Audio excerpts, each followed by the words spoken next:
नमस्कार. आजच्या या सविस्तर विश्लेषणामध्ये तुमचं स्वागत आहे. आज आपण एका अशा कथेवर चर्चा करणार आहोत जी एका साध्याशा वर्गात घडते खरी, पण आपल्याला स्वतःच्या विचारांवर विश्वास ठेवण्याची एक खूप मोठी, खूप सखोल शिकवण देऊन जाते. सत्य म्हणजे माझा विचार या वाक्याचा नेमका अर्थ काय? चला तर मग यावर थेट चर्चा सुरू करूया. आता थोडं 8वीच्या वर्गातल्या त्या परीक्षेच्या वातावरणाकडे वळूया. डोळ्यांसमोर आणावं ते चित्र.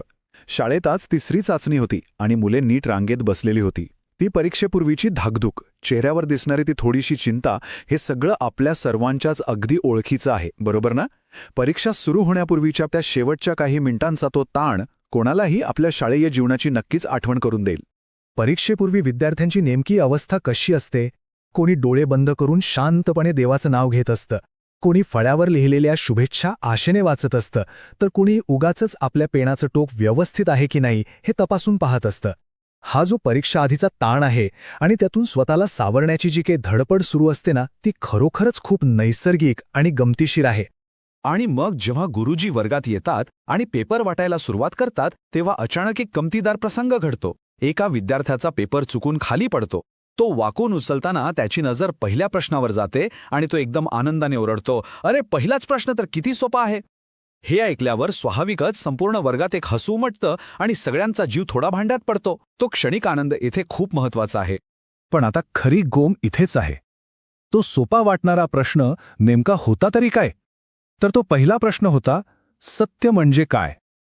आता बाकीच्या मुलांसाठी हा प्रश्न कदाचित सोपा असेलही, पण ह्या आपल्या कथेचा नायक कल्पेश, तो मात्र हा प्रश्न वाचून पूर्णपणे चक्रावून गेला. त्याने 2-3 वेळा तो प्रश्न वाचला, पण त्याला काहीच सुचेना. तो बिचारा फक्त शून्य नजरेने त्या पेपरकडे पाहत बसला. आता इथे कल्पेशची जी द्विधा मनस्थिती झालीय ती समजून घेणं खूप रंजक आहे. त्याला उत्तर काही आठवत नव्हतं. मग साहजिकच त्याच्या मनात आलं की शेजारी बसलेल्या आपल्या मित्राला भावेशला विचारावं. पण तिथे एक वेगळाच संघर्ष सुरू झाला.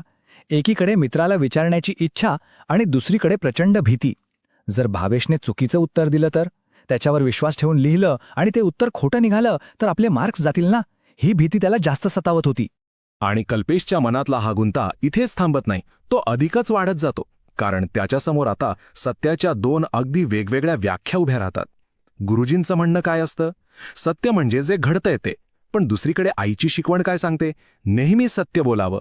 आता या 2 मोठ्या आणि महत्त्वाच्या व्यक्तींच्या परस्पर विरोधी विचारांमध्ये कल्पेश स्वतःला अडकलेला पाहतो. मोठ्यांच्या या तत्वज्ञानामुळे त्याच्या मनात मोठाच गोंधळ उडतो.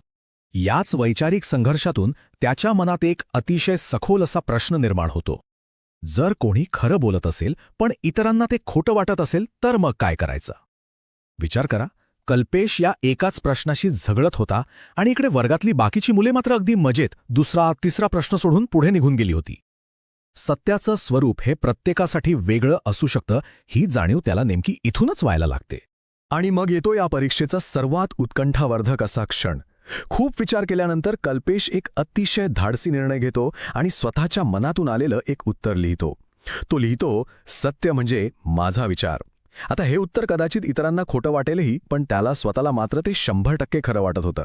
त्याचा स्वतःच्या विचारांवर पूर्ण विश्वास होता आणि म्हणूनच त्याने पुस्तकातलं तेच रटाळ उत्तर न लिहिता अत्यंत प्रामाणिकपणे स्वतःचा विचार त्या पेपरवर उतरवला. आता उत्तर तर लिहून झालं, पेपर जमाही केला, पण त्यानंतर काय? कल्पेशच्या मनात विचारांचं एक मोठं वादळ उठलं होतं. गुरुजी आता ओरडतील का? मला 0पेक्षा जास्त मार्क मिळतील का? की माझा पेपरच फाडून फेकून देतील? आपल्या शिक्षण व्यवस्थेमध्ये जिथे कायम पुस्तकी ज्ञानाला जास्त महत्त्व दिलं जातं, तिथे स्वतःचे असे वेगळे आणि मूळ विचार मांडले तर काय होईल, या विचाराने तो प्रचंड घबरला होता. जशी तशी ती परीक्षा संपते, तो अस्वस्थ करणारा संपूर्ण दिवस संपतो आणि अखेर दुसऱ्या दिवशी गुरुजी वर्गात येतात. त्यांच्या हातात तपासलेले पेपर्स असतात. काही जणांना ते शाब्बासकी देतात आणि अचानक गुरुजींचा थोडासा कठोर आवाज वर्गात घुमतो, "कल्पेश, उभा राहा." तो क्षण ना काळजाचा ठोका चुकवणारा होता. कल्पेश अक्षरशः भीतीने थरथरत उभा राहतो. त्याला वाटते की आता आपल्याला नक्कीच काहीतरी मोठी शिक्षा मिळणार. पण इथेच या कथेला एक अतिशय सुंदर वळण मिळतं. गुरुजी संपूर्ण वर्गासमोर म्हणतात, कल्पेशचं हे उत्तर मला पुस्तकात दिलेल्या उत्तरासारखं मुळीच वाटलं नाही, पण त्याने त्याचा विचार अगदी स्पष्टपणे मांडलाय. ते वेगळं आहे हे नक्की, पण ते खरं आहे. गुरुजींनी त्याच्या त्या ओरिजिनल विचाराचं, त्या स्पष्टपणाचं भरभरून कौतुक केलं. तो क्षण कल्पेशसाठी आणि खरं तर संपूर्ण वर्गासाठीच एक खूप सुखद असा धक्का होता. आणि मंडळी, हा बघा त्या कौतुकाचा थेट परिणाम. 100 पैकी 100 गुण.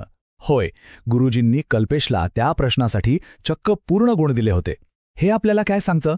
अत्यंत कडक समजल्या जाणाऱ्या शैक्षणिक वातावरणातही जर तुमचा विचार प्रामाणिक आणि अगदी शुद्ध असेल तर त्याला नक्कीच मान्यता मिळते. हे ऐकून कल्पेशचा चेहरा साहजिकच आनंदाने खुलला आणि त्याचा आत्मविश्वास अक्षरशः गगनाला भिडला.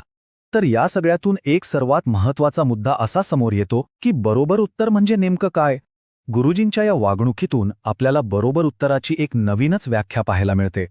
केवळ पुस्तकात छापलेले शब्द जसेच्या तसे पाठांतर करून लिहिणं म्हणजे बरोबर उत्तर नसतं, तर स्वतःचा मूळ विचार आणि आत्मपरीक्षण अत्यंत प्रामाणिकपणे मांडणं हेच खरं उत्तर आहे.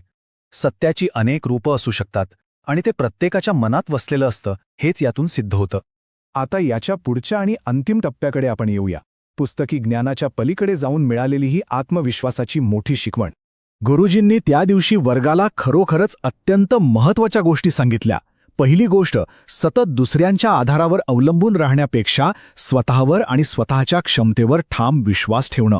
दुसरी गोष्ट म्हणजे पाठांतर करण्याच्या या जगात आपली स्वतःची मौलिकता म्हणजेच ओरिजिनॅलिटी जपणं. आणि तिसरी सर्वात महत्त्वाची गोष्ट, आपल्या क्षमतेवर नेहमी ठामपणे उभे राहणं.